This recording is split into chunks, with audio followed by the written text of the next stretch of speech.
Hello viewers, welcome to my YouTube channel. Today I am going to explain chapter 3 exercise 3.3 question number 8 and 9 of NCERT maths of class 8th. First of all we will discuss the properties of parallelogram. सबसे पहले तो parallelogram दिखता कैसा है, क्या होता है ये पैरेललोग्राम. तो there are the two figures. See, one is ABCD and another is PQRS. These two are the parallelograms. अब ये पैरेललोग्राम में आपको एरो नज़र आ रहे होंगे, सिंगल एरो और डबल एरो. आप ए बी साइड पर देखिए, इसकी 4 साइड्स हैं, A B, B C, C D, A D first figure की. और ए बी साइड पर जो आपको एक एरो दिख रहा है, ऐसा ही एक एरो, सेम एरो आपको सी डी साइड पर भी दिख रहा है. इसका मतलब ये दोनों साइड्स पैरेलल हैं. पैरेलल साइड्स वो होती हैं जिनके बीच में डिस्टेंस हमेशा सेम रहता है हर एक पॉइंट पे, जो कभी मिलती नहीं है. एक तरह से 11 बनता है आपका, क्लियर, ठीक है, जिनके बीच में गैप हमेशा सेम रहता है. आप स्केल से इनके बीच का गैप देखेंगे तो वो आपको हमेशा सेम दिखेगा, चाहे आप लाइन के किसी भी पॉइंट पर रखकर, सीधा स्केल रखकर आप गैप देखें. सिमिलरली आपको डबल एरोज दिख रहे होंगे ए डी और बी सी पर. ये डबल एरो इंडिकेट करते हैं कि ए डी और बी सी पैरेलल हैं, अपोजिट साइड्स पैरेलल हैं. तो इनको हम बोलते हैं अपोजिट साइड्स. जैसे ए बी के सामने है, जो सामने ए बी के साइड है वो है सी डी, और ए डी के सामने है बी सी. इसी तरह से आप दूसरा parallelogram P Q R S देखेंगे तो एस पी पैरेलल है आर क्यू के एंड पी क्यू पैरेलल है आर एस के. तो आपको पैरेललोग्राम की इस प्रॉपर्टी को ध्यान रखना है कि इसकी अपोजिट साइड्स जो होती हैं पैरेललोग्राम की, ये जो आप देख रहे हैं पैरेललोग्राम लिखा हुआ शॉर्ट फॉर्म में ब्रैकेट में, पैरेललोग्राम 11 डाला हुआ है, उसके बाद GM लिखा हुआ है. This is the short form of the parallelogram. अगर पैरेललोग्राम को, इतनी बड़े स्पेलिंग को शॉर्ट फॉर्म में हम ऐसे लिख सकते हैं. तो इसकी अपोजिट साइड्स हमेशा इक्वल होती हैं और पैरेलल होती हैं. लेंथ उनकी सेम होगी और वो पैरेलल होंगी.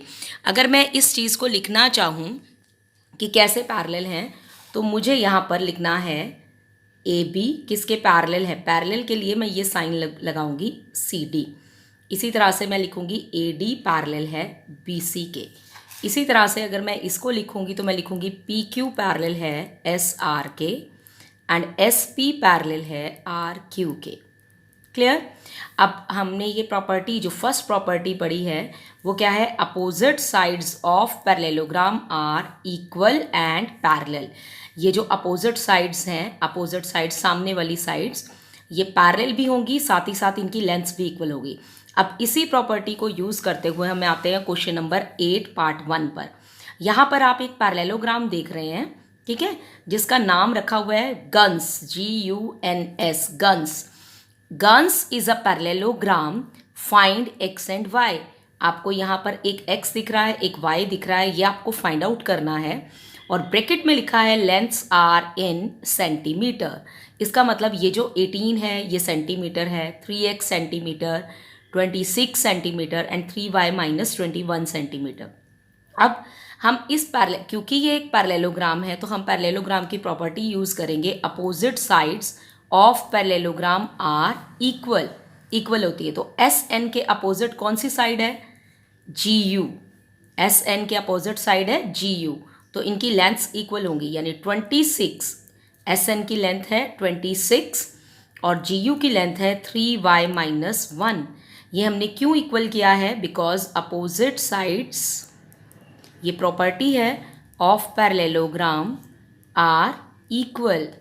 अब यहाँ से हम y निकाल सकते हैं, हमें एक इक्वेशन मिल गई है और लीनियर इक्वेशन आप चैप्टर कर भी चुके हैं. यहाँ पर वेरिएबल है y, तो y निकालने के लिए हमें 3 और 1 को साइड बाय साइड उधर लेके जाना है. तो सबसे पहले -1 राइट से लेफ्ट की तरफ जाएगा और बन जाएगा +1.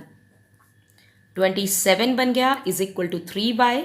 अब ये y जो 3 के साथ मल्टीप्लाई में है ये उधर जाके डिवाइड होगा and we will get y is equal to 9. इसी तरह से हमने x निकालना है. तो अब आप देखिए एस जी के अपोजिट में कौन सी साइड है, एस जी के अपोजिट में साइड है, एस जी के अपोजिट में जो साइड है वो है एन यू. ठीक है, इसका मतलब इनकी लेंथ्स भी इक्वल होंगी, यानी 3x इज इक्वल टू 18.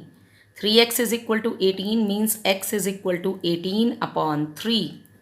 6, ये दोनों साइड्स हमने इक्वल कर दी। फिर से वही प्रॉपर्टी लगाई, opposite sides of parallelogram are equal. तो answer is x is equal to 6 and y is equal to 9। तो बहुत ईजी था। अगर हमें ये प्रॉपर्टी पता हो कि opposite sides of parallelogram equal होते हैं, opposite sides of parallelogram are opposite sides of parallelogram are equal, तो हम इजीली x और y निकाल सके। तो हमें ये प्रॉपर्टी पता होनी ज़रूरी है। अब हम डिस्कस करेंगे प्रॉपर्टी नंबर 2। प्रॉपर्टी नंबर 2 है हमारी diagonals of parallelogram bisect each other. अब सबसे पहले तो डायगनल्स होते क्या हैं। अब मैंने फिर से एक पैरेललोग्राम बनाया है जिसका एक नाम रखा है होप। आप सबको होप का मीनिंग पता, ठीक है? तो आई होप आपको ये समझ भी अच्छे से आएगा। तो होप क्या होता है, हमने होप का डायगनल्स क्या होते हैं। अब आप देखो 4 कॉर्नर्स हैं इस पैरेललोग्राम के। एक कॉर्नर है ई पी, तीसरा कॉर्नर है ओ, चौथा कॉर्नर है एच।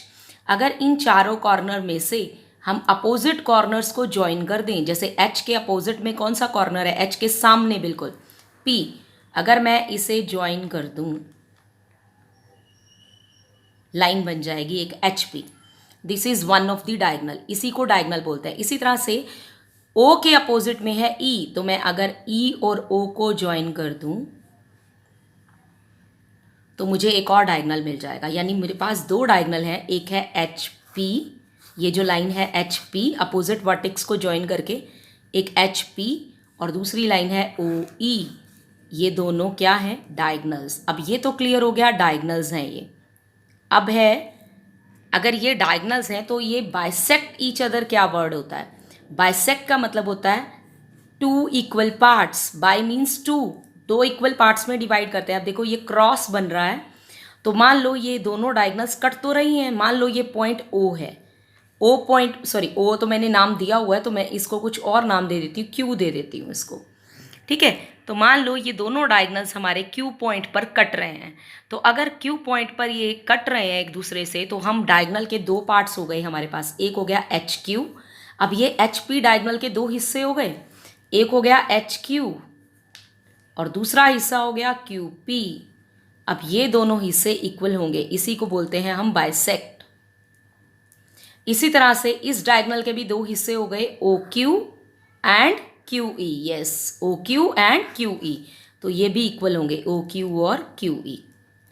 तो बाइसेक्ट का मतलब है जब डायगनल एक दूसरे को कट करते हैं, तो जिस पॉइंट पर कट करते हैं, अगर हम उस पॉइंट को काउंट करें तो डायगनल के 2 हिस्से हो चुके हैं, एक एच क्यू और एक क्यू पी।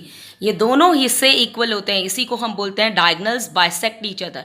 और पैरेललोग्राम में हमेशा ये दोनों हिस्से इक्वल होते हैं।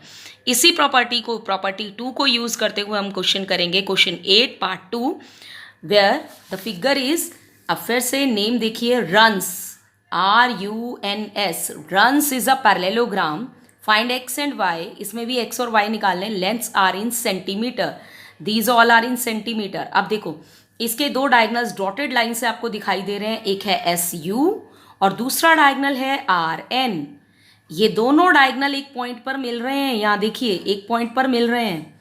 अब मैंने आपको कहा था बाइसेक्ट करते हैं, बाइसेक्ट का मतलब ये वाला पार्ट डायगनल का उस पार्ट के इक्वल होगा, यानी 16 is equal to x plus Y.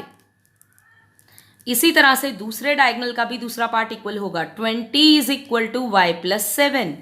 आधा आधा डायगनल इक्वल होगा, 20 is equal to Y plus 7। और इसका रीजन भी आपने बताना है, बिकॉज हमने ये क्यों किया है, क्यों इक्वल लिखा है, क्योंकि diagonals of parallelogram bisect each other. I hope bisect की समझ आ गया आपको। बाइसेक्ट के 2 इक्वल पार्ट्स में डायगनल डिवाइड हो जाता है।